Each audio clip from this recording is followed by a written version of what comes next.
Welcome to LeadX, leading by example in the world stuttering community.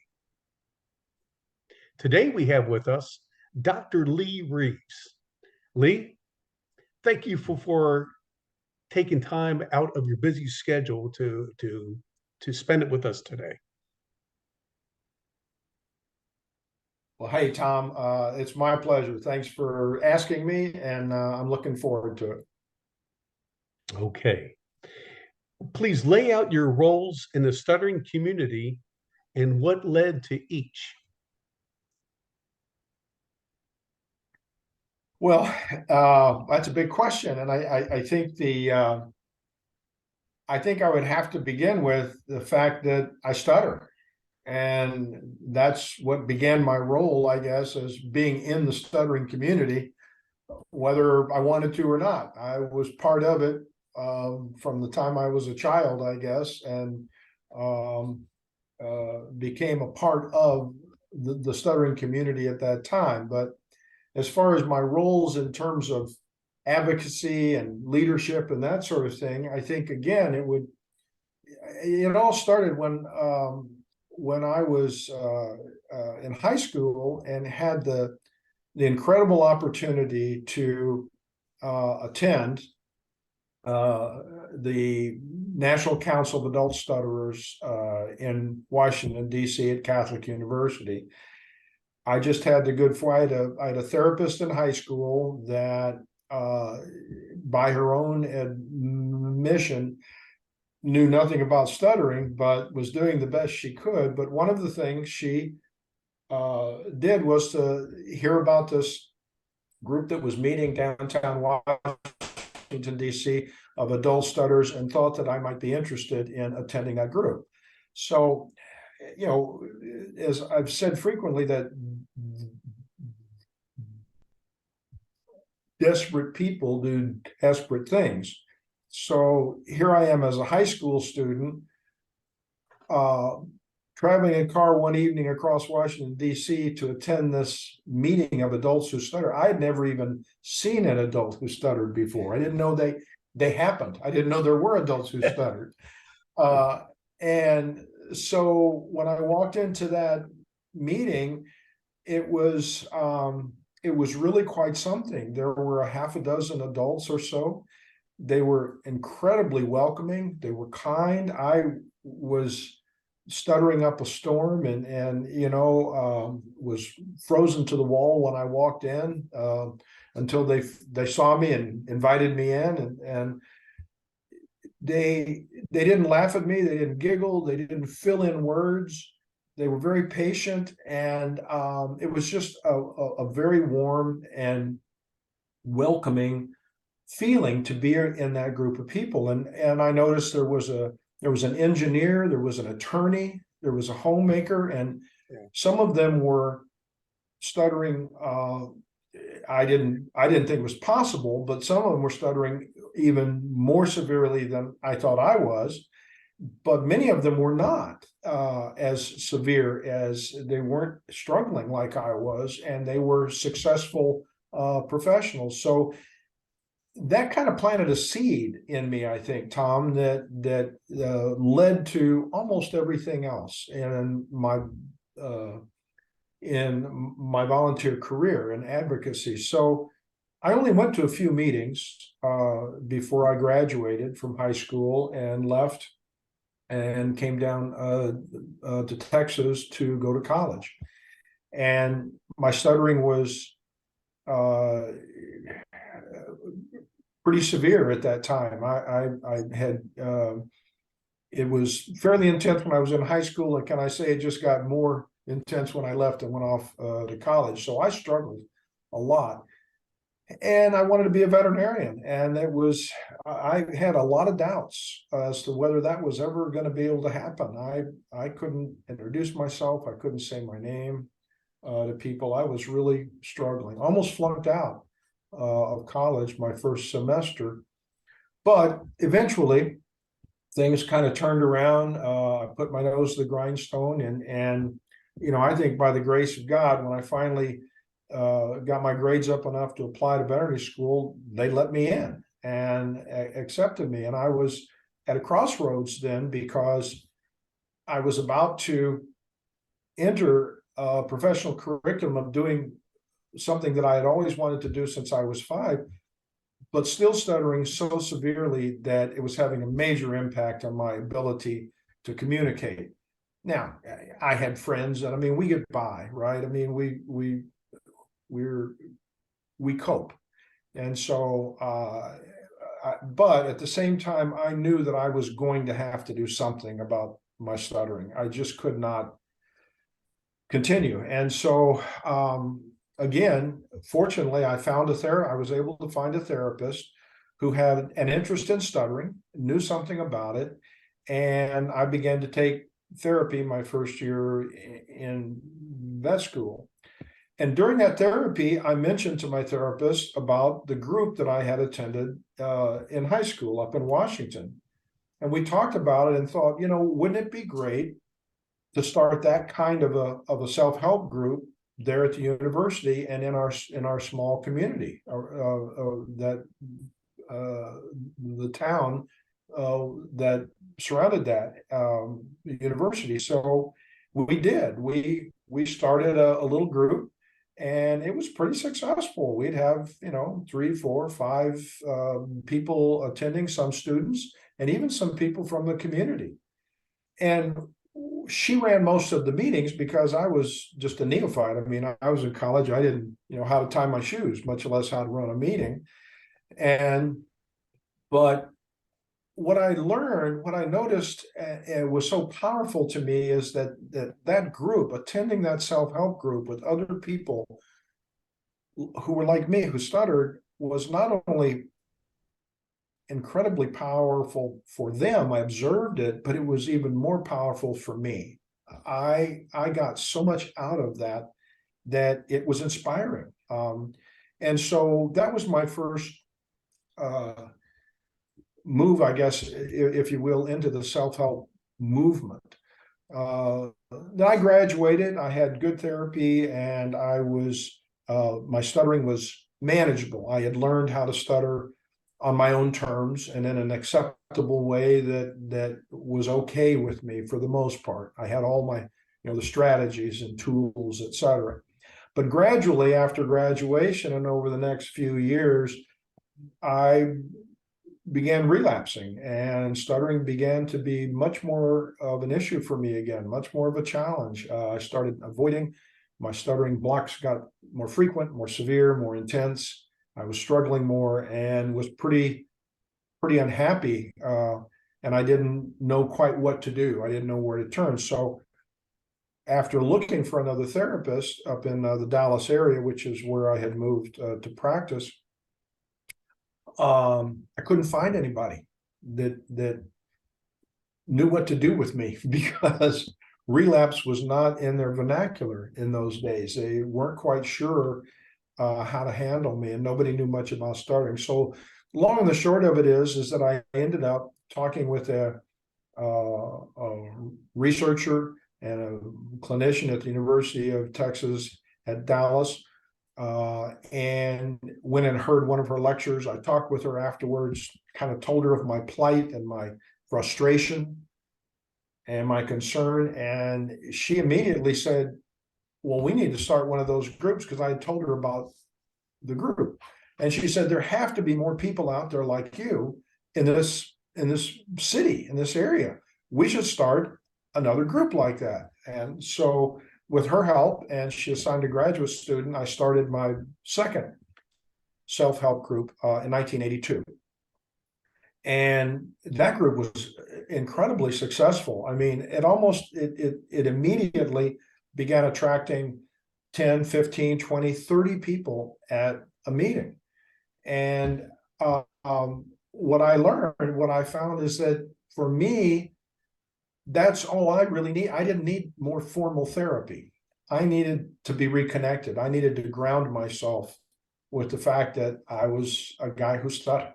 And I got so much more out of attending those meetings that I ever gave. It just was amazing. But at the same time, you just watched other people's lives be incredibly positively impacted by coming together by that self-help group. So that was in 1982, and we grew to be quite a large group. We met every month, and we called ourselves the Dallas Council of Adult Stutterers, sort of after the National Council of Adult Stutterers up in Washington. Fast forward a little bit, around 1986 or so, we started hearing about this group in California that had formed called the National Stuttering Project. And they had more than one chapter out there.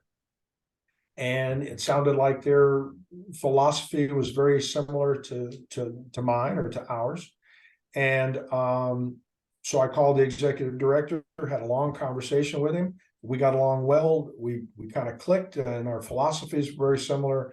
So shortly after that, 1987, somewhere 88, we became a chapter of the National Stuttering Project. And so I went out to a conference, I think my first conference in 1988, and it just made sense to me. I saw that joining with another we could do more together than we could apart. And it made sense to join forces. And so I had some experience then in running meetings and kind of organizational. And so I looked and wanted to get more involved on that national level. So I began volunteering the NSP. I started doing some workshops and attending the conferences and kind of talking with the executive directors and the others. And eventually I became a board member for the NSP for a couple of years. And then my term was up, so I rolled off of that and came back to Dallas and was continuing to be involved in my local chapter. And then in 1997, I was asked to come back into the organization and became a board member and became the chairman of the board from 1997 to 2003.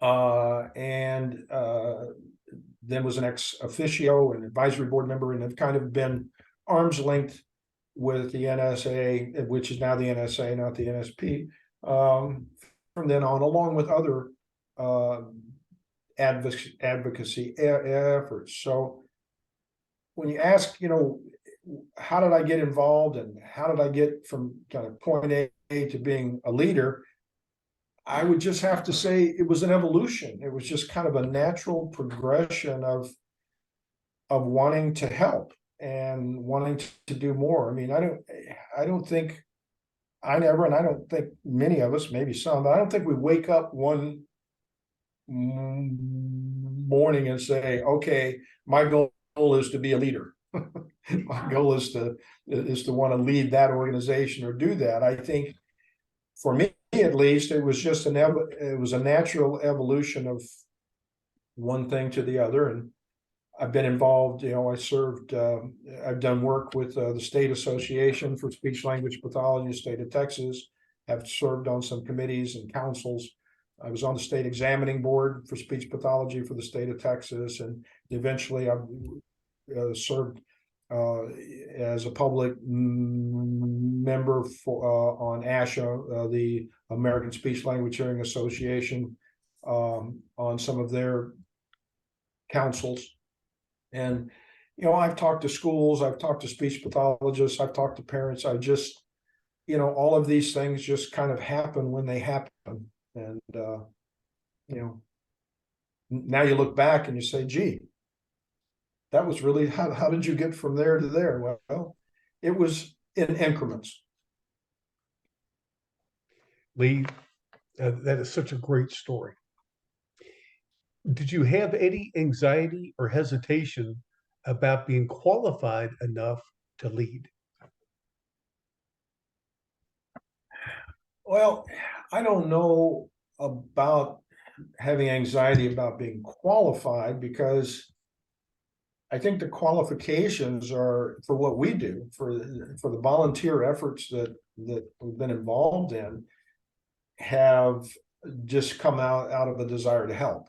And I think that eventually, as time goes along, then you do, I think, bring some qualifications. As you move, you don't start out that way, you have no qualifications, per se.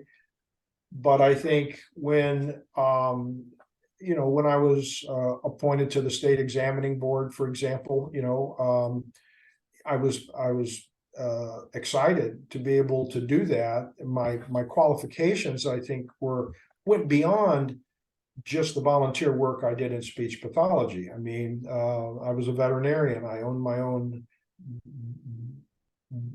business. I had employees. I was involved in the community. I served on other boards of directors within the community, doing other activities. So, I don't know that I ever thought to myself, gee, I don't think I'm qualified, except for one, and had nothing to do with stuttering. One of the first volunteer things I did in my community, I went through a program called Leadership Plano, which was just it was a course of how to become a leader in the community. And when you completed that course, then the non-profits within the community would kind of line up and recruit you. We'd like you for our board. We'd like you to help us with this, that, or the other, because we graduated from this leadership kind of a program. And so the first group that approached me was the Cultural Arts Council, or the board, for the community, and they put on art shows and plays and musicals, and I mean, they were art people. Well, it didn't take me long at all to figure out that I was not qualified at all for that board, that position. The only culture that I knew grew in a petri dish, and so I kind of tucked my tail and I resigned from that. So I guess in terms of qualifications, yeah, I was way over my head. But other than that, I felt I was qualified to learn. Cool. Okay. Who helped you during your leadership journey? How did they help you? Oh, Tom, I had a lot of help. I mean, one of the things that I think we recognize, or I recognize early, is that we can't do any of these things alone. We can't do it by ourselves. My high school speech therapist encouraged me to go to that first adult chat, that first self-help group meeting. Without her encouragement and without that recommendation, encouragement, I wouldn't be talking to you today. My second speech therapist, the one that helped me start my first group, my first self-help group, helped me. She ran most of the meetings, but we ran them in the same style as what I had explained to her. In other words, they weren't therapy sessions, they were self-help. It was a self-help group. When I got up to Dallas and was flailing around and struggling, fate would have it that I stumbled into this seminar that was being given. I mean, I had to go to it. So, I mean, there was some effort involved, but when I met that researcher and her eyes lit up and she said, let's start a group, and she assigned a graduate student. Sure. I mean, I could not have done that on my own. And likewise, learning the skills that are necessary, I think, to run an organization or to be a leader, I learned from the non-profit organizations that I was in really locally that had nothing to do with stuttering. But when I would serve on one of these boards, I learned from the chairman. I learned from other people in the community. I watched and I listened, and I got help from all kinds of people. And so, yeah, I had a lot of help and a lot of encouragement. What challenges did you face in each role, and how did you overcome I don't know, you got a couple hours? them? Um, each endeavor had its own challenges. Some were internal, my own challenges, and some were external, things that were, somewhat out of my control. But, the challenges that I had, let's just move to the Dallas chapter, the adults, the Dutterers, the second group that I started in 1982. The challenges there were, first of all, just how to start, how to get a self-contained chapter meeting or self-help group really going. So I had some help doing that. But one of the challenges that happened was a good challenge. It turned out it was so successful that, again, we'd have 10, 15, 20, sometimes 30 people at meeting. So one of the challenges that I had is that I was the facilitator. I ran all of those meetings.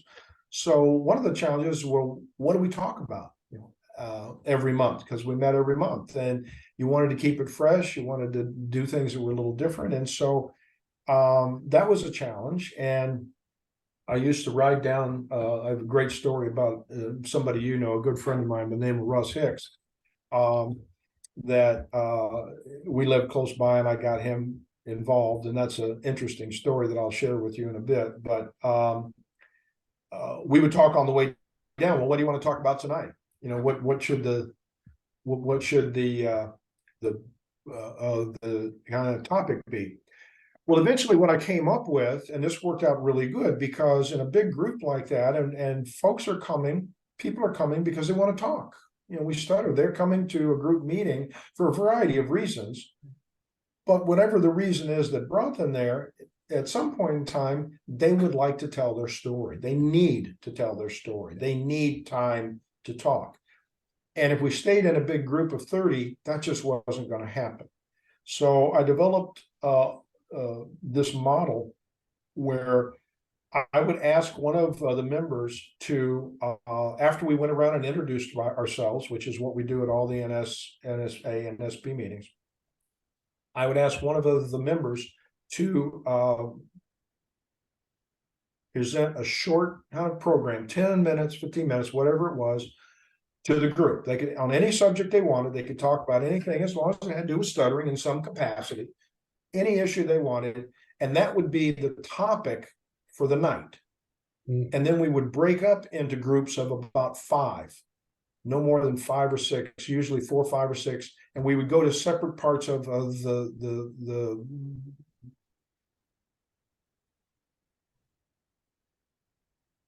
building that we were meeting in, and each small group would appoint a leader for their small group, and that leader then would make sure, their job was to make sure that everyone had an opportunity to talk. And it turns out it didn't matter whether they talked about the topic or not. Oftentimes they didn't. They got off on some tangent, which was fine. That wasn't the point. And then the leader then was responsible for reporting back to the big group when we came back together of what their group talked about. It was a great model because it gave everybody a chance to talk, and it gave some people over time an opportunity to take a leadership role that they may never have even considered doing before, just in that small group. Their job was just to make sure that everybody else talked. And so that was a challenge because we had such a successful group. But what came out of that was a great model to be able to make sure that everybody had an opportunity to participate. And that worked out really well. And then the other issue, the challenge I had was in leadership. I led the group from its inception for 5 or 6 years, almost 7 maybe. And it became apparent to me when I was looking out week after week that there was a group of people in my chapter, in my group, that were I felt like they needed to do more or they were going to stop coming. In other words, they had gotten almost everything I felt out of the group, and they were getting bored. It was getting stale. And so it seemed to me that I had to get at that I needed to allow them to have some more leadership roles, and I needed to step down. So I made the decision one night. I just said, by next month, y'all come up with a new leader. And we got together and they developed a format for how to do that. And that's been our little model here ever since, is that we encourage new leadership about every 2 or 3 years. And that's worked out very, very well. It allowed folks to grow and expand. And it got me out of the way, because otherwise it was just going to be my group. And after a while, that was going to get stale and old, and people were going to not continue to come, I didn't think. So there was that. And then, the challenges, when I became the chairman of the board of the NSP at that time, there were some divisions and there was some issues on the board. It was going through a transitional time period where they had changed executive directors, and there was some turmoil. And so when I came in as a chairman, it took 2 or 3 years to sort through some of those conflicts, if you will, or some of the issues that the board was having. We eventually got that straightened out, I think, and moved on. I think it turned out okay.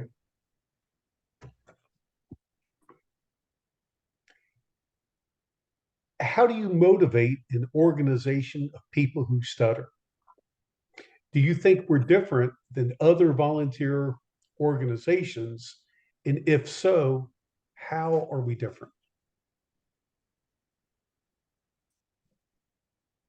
I don't think we're any different. I mean, I have been involved with a lot of different organizations, and I think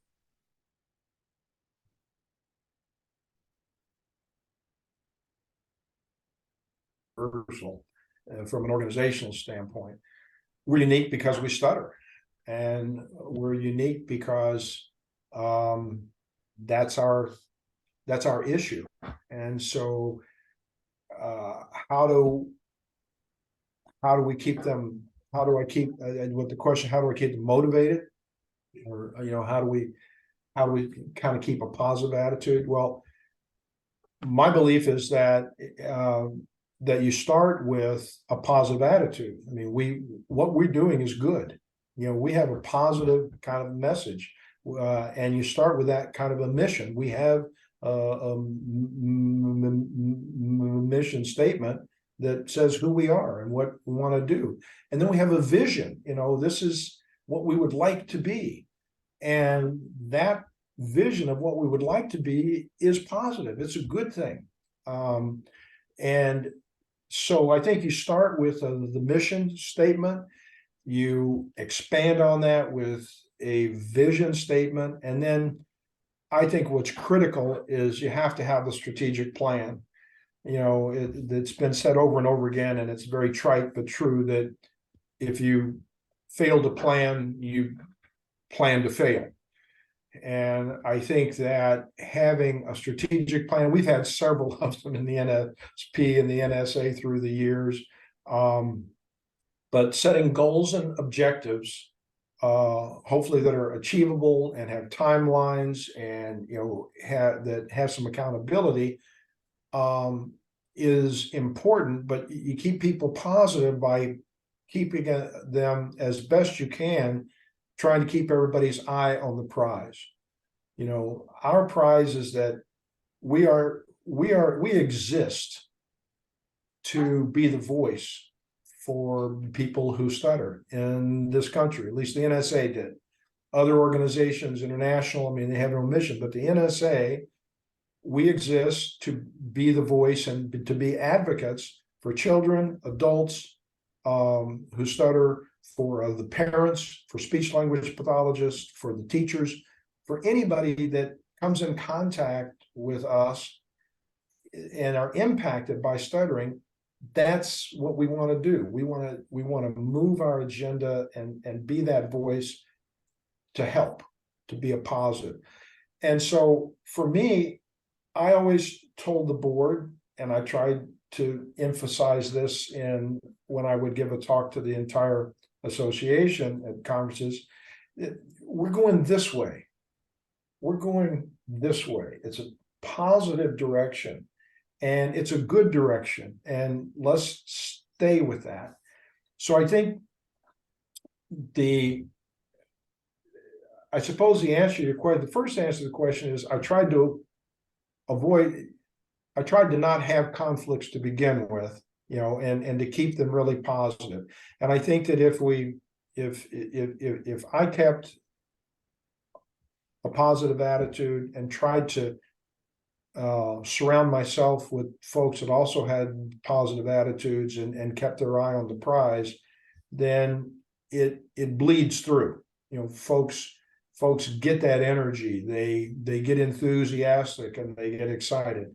It's not easy, though, Tom, as you well know. I mean, we're a very diverse group of folks. We're a real microcosm of society, and so not everybody sees things the same way that I did. Excellent, excellent. What qualities or personality traits did you look for when assembling your team? Yeah, that's a great question. I think regardless of what responsibilities I had, whether it was to chair an event or to chair a committee or to be the chairman of the board, regardless of what that responsibility was, I wanted to surround myself. You want to surround yourself with folks that are going to help you complete your task, be able to get from point A to B, to be able to do what it was that you were either assigned to do or you've agreed to do, or that you're globally leading folks to do. So you want to assemble your own team as best you can. Now, that group of folks that you recruit may already be there. I mean, they may already be part. If you come in as you've volunteered to chair a committee, for example, and there may be already people on that committee, and they may be just what you need. But on the other hand, they may not, and you may need to add other folks. So what I looked for were people that had a skill set that I needed, that had a can-do kind of attitude, that were really willing to help and just didn't agree because they wanted to add it to their resume. They actually did want to get something done. And then I tried to avoid as best I could. It wasn't always possible, but people that had an agenda that might have been a little different than the organization's or than mine, but they had a skill set that I needed. So sometimes there were compromises that had to be made, but I always felt like that when I was chairman of the board, for example, I wanted to surround myself with people and recruit folks where if I them to serve in some capacity, it wasn't too much of a reach for them. An example would be that if I needed a treasurer or somebody to serve on the finance committee, I sought out and looked for folks that had accounting as their kind of a background, or they were some kind of bookkeepers. They had that knowledge or that expertise, and they did that on a daily basis. And so for me to ask them to take on this particular task was a no-brainer for them. It's what they do every day. So on the other hand, if somebody were to ask me to be the secretary of the organization, they'd be in big trouble, big trouble, because I'm not a very good note taker. And so that would, and it would create a lot of anxiety in me, because I wouldn't know how to do that. And I might not do a very good job, and that would bother me. And so you want to assemble a team that can get you, that can set you up for success. And to do that to the best of your ability, and folks that kind of get along. And here's the other thing, and it seems counterintuitive, but I wanted to recruit people that didn't have the time. Yes. Yes. And that would be one of the questions. Well, I don't know if I have time. Well, the reason that people don't have time is because they're successful doing whatever it is they do. They are busy people. Yes. People that have a lot of time have a lot of time on their hands for the same reason. They may not be performers, or may not have that same energy, or that same type of personality that I needed to get the job done. So that was the real challenge, was, how do I convince people that don't have the time to agree to do that, and then to try to give them all the resources that I could give them, so that we could be successful. I never had the time. I don't know how I found the time to do all of the things that, when I look back, but you get involved with these things because you want to help. And I guess we don't think about the time. You do, but if you agree to do it, then you jump in with all 4 feet. All right. What should a person focus on when seeking leadership roles? We talked about this before, and you told me a catchphrase that I will remember for the rest of my life, and I couldn't wait to get to this question. Well, there's a couple of things that I look for in people, or when they're talking to me about getting involved as a leader. And first, I ask them why. Why do they want to do that? I mean, not just to tell. I don't. You don't have to answer it for me. What I'd like to hear is, how are you answering yourself? Why do you really want to do this? Is it important to you? And then I tell them, I say, you know what? If you're really interested in getting more involved, you need to pick up the trash, and you need to think about picking up the trash. I know we've talked about this once before. Yeah.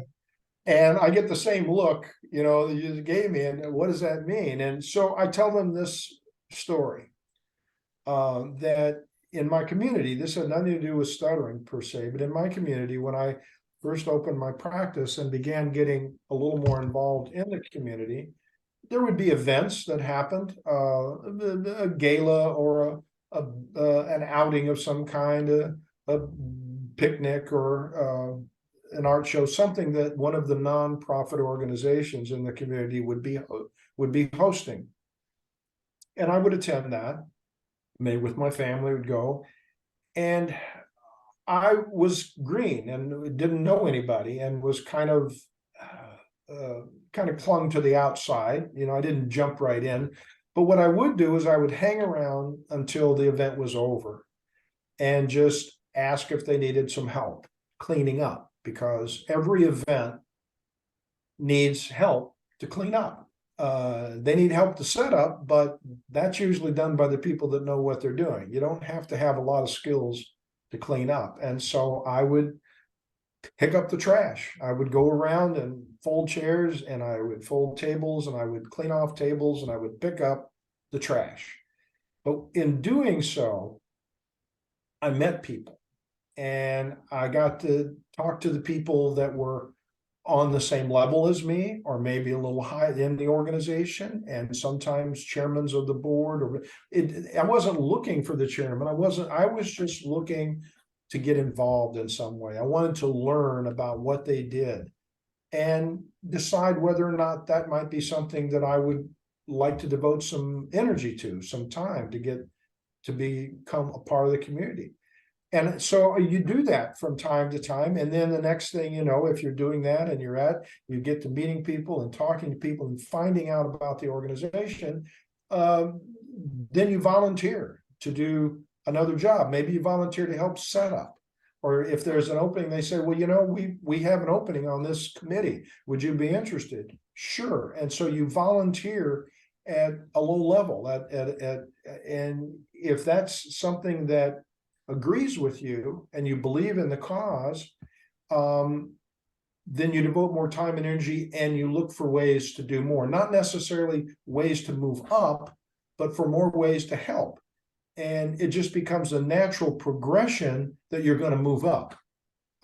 If you take on more responsibility and volunteer to do more things. And so if you really want to get involved up here, it's important to kind of pick up the trash and learn about what the organization is, and is it a fit for you? And if it is, come on, we've got lots of opportunities, and if you want to volunteer, I can plug you in wherever you want to be. That is a great phrase. Okay. How would you describe your leadership style? What is important to you regarding leadership of a stuttering support organization? Yeah, I'm going to answer that, but let me go back to how I got involved, more involved in the NSP. Because once became a chapter, and I started going to national organizations, I wasn't a leader in the NSP. I was just a guy that came from Dallas that was a chapter, that had started an organization. But now I'm in this larger organization. I don't know anybody there really, except for my own group that happened to go out to that convention. Got to meet a lot of people, and so what I started to do, you sort of take stock of the organization and of the people and what they do and what impact. It's having an amazing impact. And it was a moving events when we had these conferences. They weren't very big at the time, maybe 100, 125, 150 people, 200, but it was changing lives. And I wanted to help. I wanted to do more because I saw the vision of what we could do. And so, I started to volunteer to do one of the workshops at the convention. And so I was learning how to present because I didn't know how to do workshops. So I was choosing a topic and I would volunteer to do this workshop or that workshop or lead this small group or that group. So I was doing what I just talked about. I was trying to pick up the trash and learn about the NSP and figure out whether I had a place, whether I wanted to have a place, and what that place might be. And then it just sort of evolved from there. The more I volunteered, and then I started to do weekend workshops around the country, and those are it just sort of as I said it in the beginning, Tom, it was an evolution. Things happen either out of frustration or out of opportunities. And I started the Dallas group out of frustration. I didn't know what else to do or where to go, and I got more involved in the NSP because there were opportunities to expand and to help and to do more about that. So then I think you asked me about my leadership style. Yeah.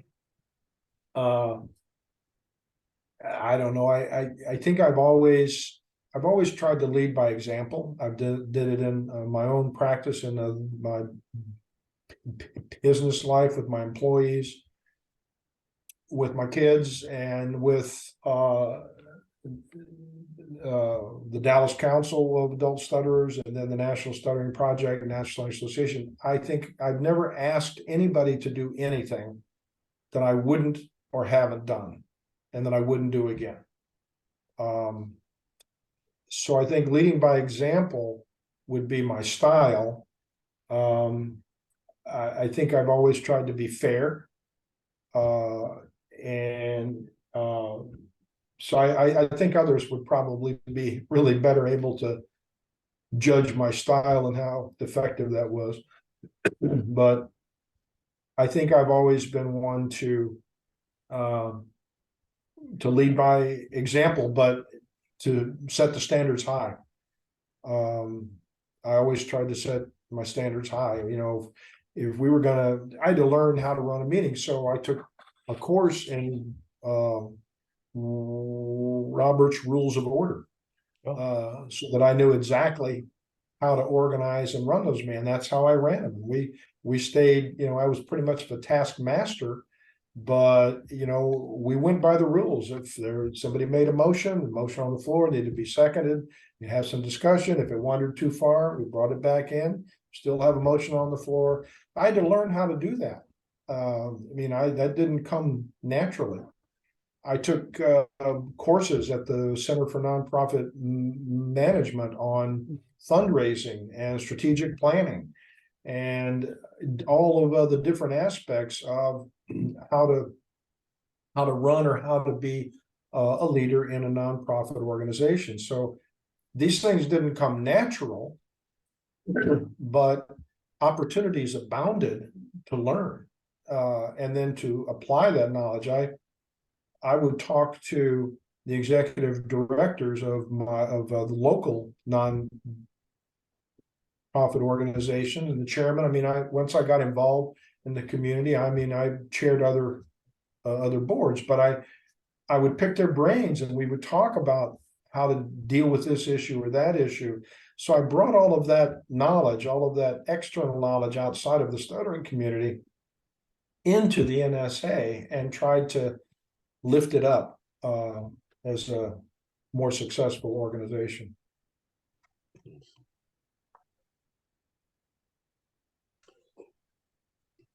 So you had mentioned before that the best way to deal with conflicts is to avoid them in the first place.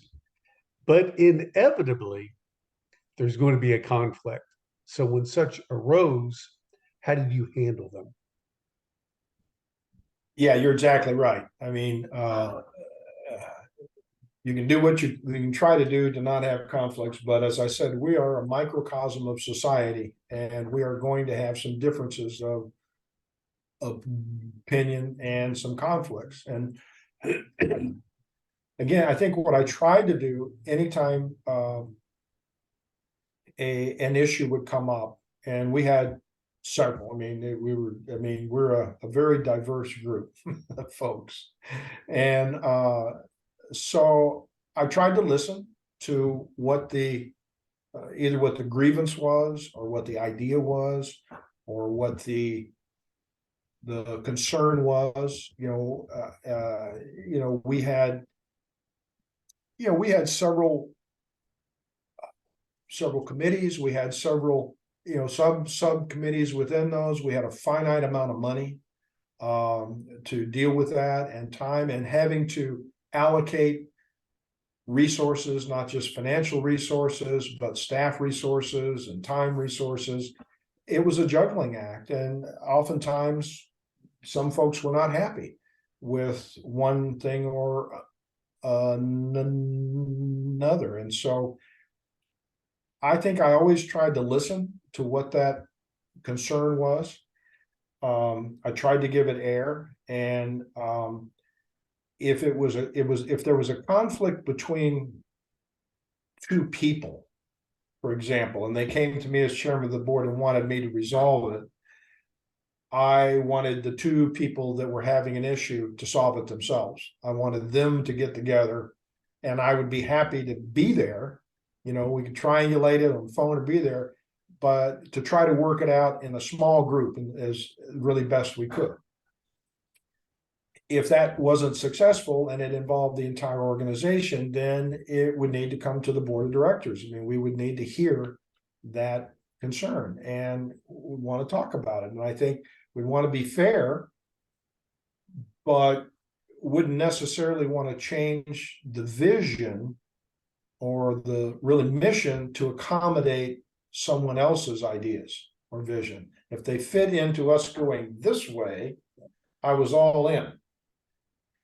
But sometimes, and it happened more often than I liked, we get pulled off course one way or the other. And every time we got pulled one way or the other because of a concern or you know a faction or a group or individual wanted us to do something that was a little different than where we were going, every time we did that, we got ourselves into trouble. So that's on an organizational basis, but I can give you just a couple of examples.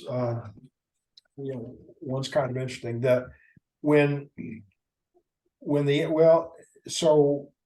NSP became the NSA in 1999, I was the chairman of the board, and I looked around, and you know, the organization that Michael Sugarman and Bob Goldman started back in 1977, this idea that they had of having this coalition of self-help groups from all over the country that you know was kind of under one head, had one common cause and goal, was really quite a vision. I mean, it really was.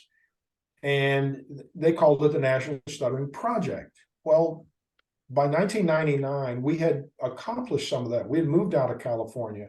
We had chapters in several states, and we had been having conventions in Houston and Dallas and in Philadelphia and in Washington, D.C. We had, in my opinion, had gone beyond a project, that we had become, in my opinion, an association. Which is what we were. We were a group of associated self-help chapters. So I moved to change our name in 1999. And a lot of discussion on the board. There were some who didn't agree with that. It was tradition. It was historical. You know, it was change. It was tough change. But eventually, everybody agreed that it was, on the board at least, we had a unanimous agreement that it was a good thing, and it was going to, that was really positive. It was going to take us to the next level. So we were going to roll that out in the year 2000, the new millennium. And when it was announced at the conference in 1999, got mixed reviews, really mixed reviews. Most people were in agreement. They were happy for that. They were all in for the change, but there was a group of people who were not happy with it because it was change. Because again, there was some historical perspectives there. So that was a real challenge, and it was a conflict, but I felt like it was the right thing to do. It kept us going this way. And so we did. We had a vote of the board, and it was unanimous, and we changed the name. And eventually, it didn't take long, I think, for folks to kind of catch on and I think really kind of come to an agreement that it was a good idea. Mm-hmm. One of the other things that happened is that we're open to everybody, and we're open to, you know, the NSA doesn't adhere to any particular therapy model or treatment or anything like that. Well, there was a group, one of our chapters,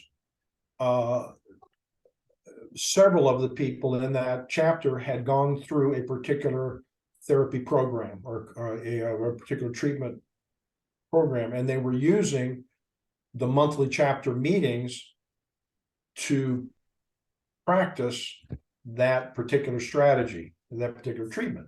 But not everybody in the group had gone through that. I mean, and so they were in essence encouraging or forcing in a way the other people to do something that they were doing. They were using it just to really practice and to talk up this particular program. Well, when we heard about that, that just doesn't fly. That's not consistent with our policies, with what the NSA is all about. So it contacted the chapter leader and said, you can't do this. Got a lot of pushback. Who are you to tell us? And eventually, we just said it came down through the chain of command through the adult programs chair that said, look, y'all can do this if you want. I mean, if you want to have a group that really practices your treatment or therapy strategies, God love you. Go do it. You just can't call yourselves you can't do it during an NSA meeting, and you can't call yourselves an NSA chapter if that's what you're going to do. Yeah. You can do it. You just can't be part of the NSA. And so that went back and forth for a while, and eventually they left. I mean, they decided that they didn't want to be part of the NSA anymore, and the remnants of that continued on as an NSA chapter. So that didn't turn out so well. I mean, we wish that we could have had a more positive outcome, but we had to stick to our guns to be able to do that.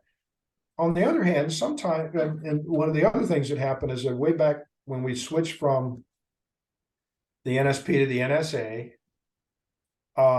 and we had a new logo that was designed by one of our members, and we wanted every chapter to use that particular logo because we were now the National Stuttering Association. We were national. Well, over the years, many of our chapters had taken a lot of pride in developing their own logos and their own identity within their communities. So, and there were some nice logos. I mean, they had some nice artwork, and they were very resistant to being forced to utilize this new logo. And in the end point, the decision was made, fine, we're not going to make you do that right now, but we'd like you to consider as we go forward to think about being a part of the NSA and incorporating that somehow. So, that was a fight that I didn't think it was worth really getting. That wasn't a hill I wanted to die on, because it would alienate, the chapter leaders and some very active chapters who had taken a lot of pride in what they were doing, and they were doing good work. And so one of the things I learned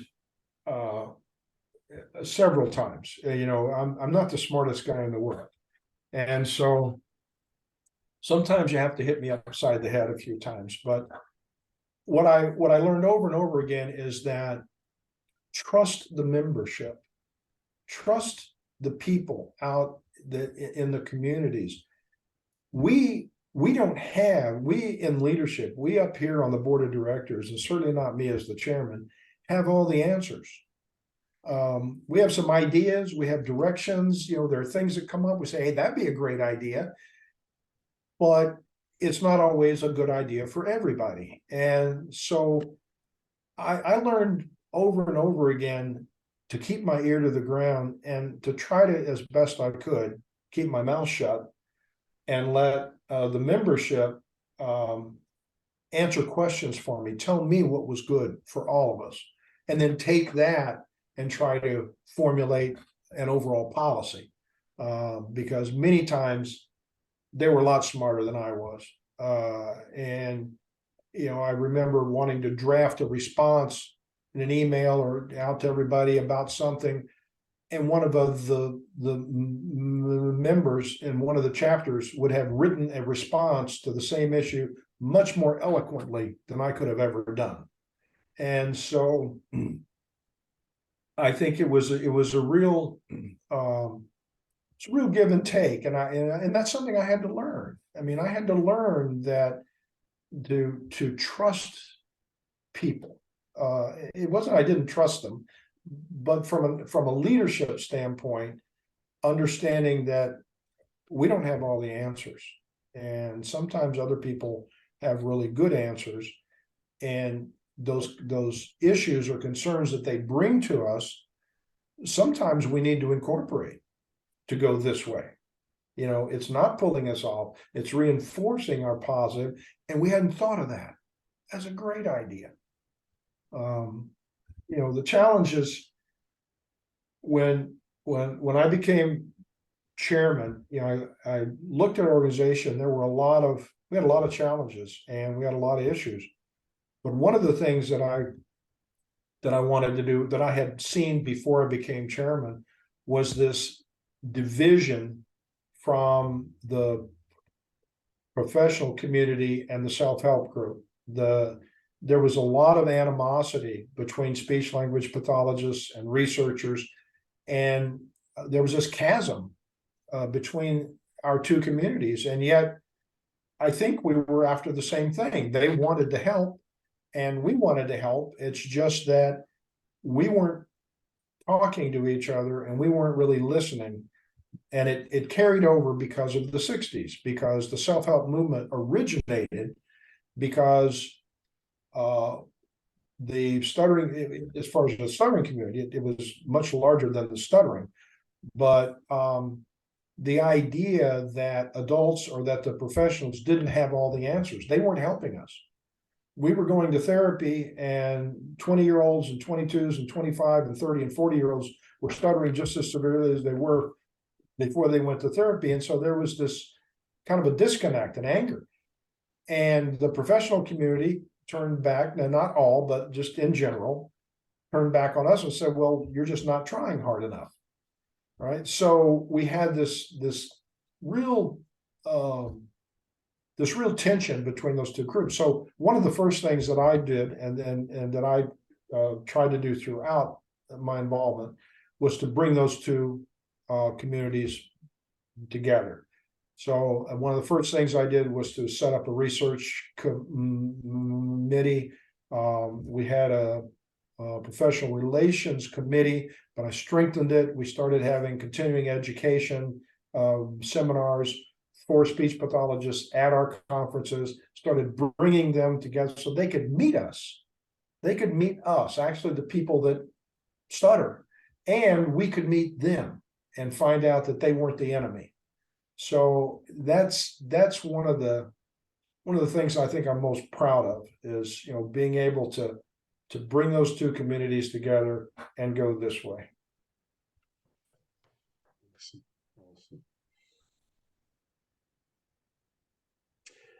So you've touched on this just briefly, but just to be more specific, when do you push your opinion? When do you hold back and let others get their way?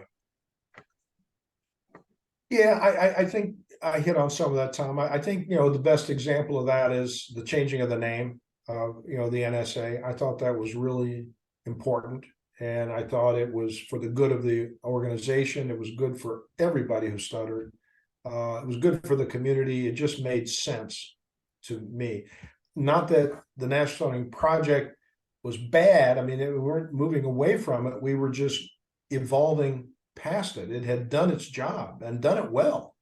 It accomplished its goal. But a project is something you're kind of starting, And so I felt pretty strongly about that. As far as things that, when, I don't know if I'd say that you give in to things. I think you want to listen to people and try to find some common ground and see if, you couldn't compromise on things. And I think we were able to find through the years, I think some good compromises. But I think those decisions are made by not being too dogmatic. Not feeling like it's your way or the highway, that, being open, being fair, but adhering to the principles and to the mission and to the vision And if you use that as your guiding light, then a lot of things can come in. I mean, a lot you can accept a lot of ideas and thoughts and potential conflicts that you never thought of if you can somehow find a way to incorporate those ideas into the mission and into the vision. And I guess the other part of that is that when somebody would come with an idea or a concern, um, we talked earlier about, how do you surround yourself with a team, people that, how do you get the people? One of the things I want to know is that, okay, if we do this, what are you going to do? What is your role going to be in this? And how, rather than just coming in with an idea or complaining or being a flash in the pan, this is all great. I want to know how committed you are to making this happen if we agree to it. I'm not saying, it's a bad idea, good idea, but if it sounds like a good idea, but we don't have the resources at hand to bring this in on our own. So what are you willing to do? And how accountable are you willing to be for it? Not in a challenging way. I mean, not in an aggressive way, but in a positive way. And sometimes that kind of stops it right there. But sometimes it doesn't. Sometimes people have great ideas and they're willing to take it on and go with it. I know you did that. I mean, within your sphere of influence within the NSA, when you took the adult program, you instituted some amazing new kinds of programs that were under your kind of purview, but were not necessarily something that were on the agenda to start with. And I think you did a great job doing that. Hit a phenomenal team, Lee. I'm gonna take. Okay. How do you handle negative remarks or criticism personally and organizationally? I'm old. I don't I, I don't get bothered much. um, I'm not sure I ever took too much personally, unless I was wrong. And I've been wrong. I mean, I have made some mistakes. And when I made mistakes and was called on them, it was embarrassing. And so when you're embarrassed, sometimes you get defensive and try to kind of dissuade the blame in a sense. But I think that happens sometimes. But there weren't a lot of that. There really wasn't a lot of that. Not a lot of challenges like that.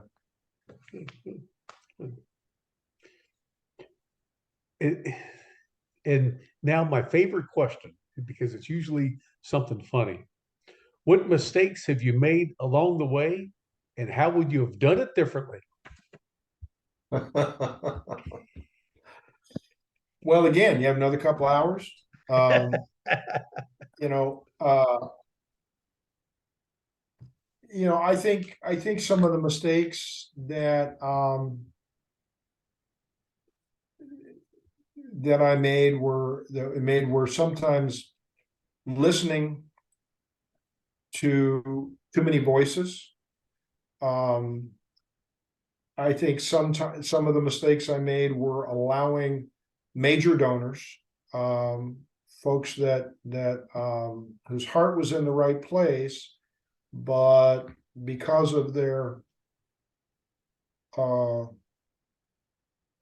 sway, and I don't mean this in a mean way, but because of their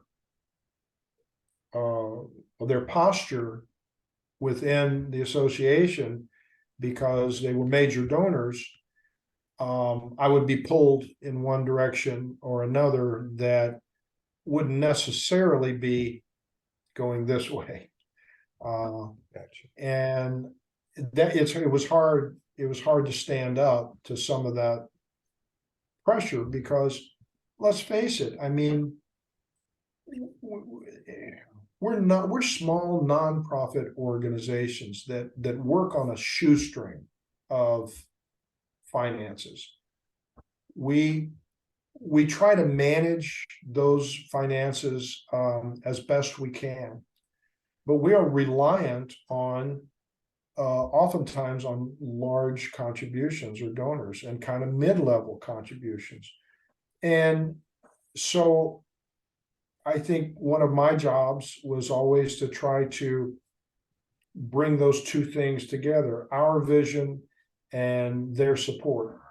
Most of the time, it worked just fine. Most of the time, it was great. Sometimes it didn't. And sometimes I think some of the mistakes I made were determined by that.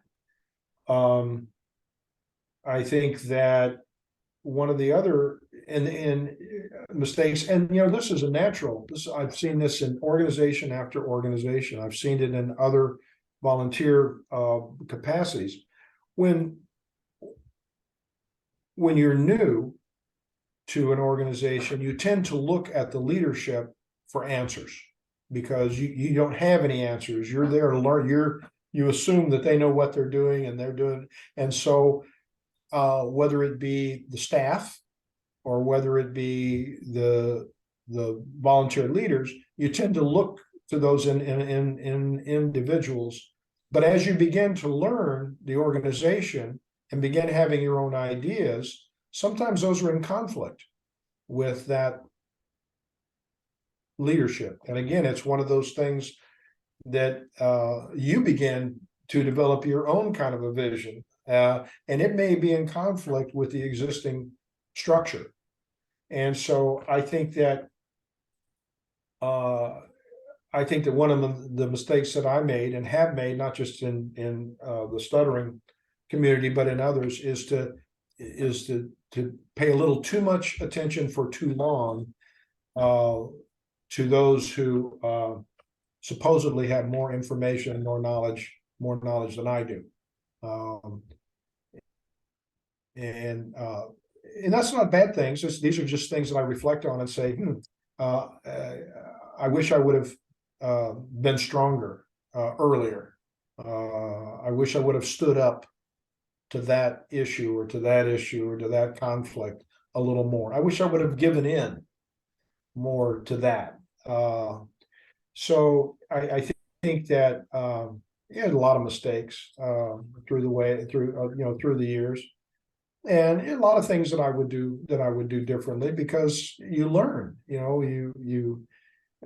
know a lot more today than I did 25 years ago. And I would have done things probably really differently. Maybe not. Some things I think I would have done exactly the same, but you learn from your mistakes. And I think that one of the best qualities of good leaders is that they're willing to admit their mistakes and they're willing to own up to them and try to correct those, both in terms of really policies, relationships, organizational skills, activities, things of that nature. Being able to reflect on that and say, yeah, maybe we should have done that a little differently. But there's a term that my wife uses that she heard it somewhere, but you can't have a better past. You can't have a better past. It is what it is. Yeah. And what happened, and you can learn from it, but you shouldn't dwell on it very much. Just learn from it and move on. Well, Lee, thank you so much for participating in this podcast series. And as I talk to leaders like you, I'm realizing that these conversations are so they are real. I mean, they are authentic. People aren't trying to impress others. They're not trying to say the things that they think people want to hear. People are being themselves, and that's what I really value about this podcast series. And certainly you are uh, as authentic as it comes. You've been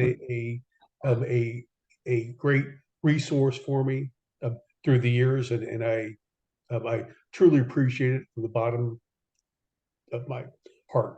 Uh, Thank you very much, Lee, for all you've done for me and and for the rest of the community. You're uh, an absolute icon. Well, those are kind words, and thank you for them very much. I loved every minute of what I did. I'm still doing it. I haven't, quit yet. I'm still involved, and I love what I do. I said for many years that I think I'm one of the luckiest guys I've ever known. I got to make a living doing what I love. I love being a veterinarian. It's what I always wanted to do. I'm retired now, but I loved every minute of it. And at the same time, every night I got to do what I had a passion for.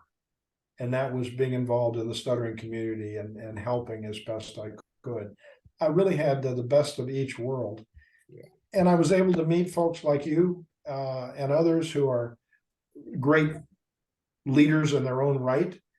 And the young people that I used to a few years ago be so concerned about, wondering if where are all the leaders, what's going to happen. You know what? We have some terrific young folks, some young people out there, and they will move in and do the things that we've done, and they'll hopefully do it better. But it's been a joy, and I really appreciate your having me. I think it's a great series to have to, you know, the the the history, organizational history, and the learning from folks of the I did, and so being able to really document what you're doing right now is, I think, a really important thing. So thank you for doing it, and thank you for having me. Okay. Thank you once again, Dr. Lee Reeves. Thank you.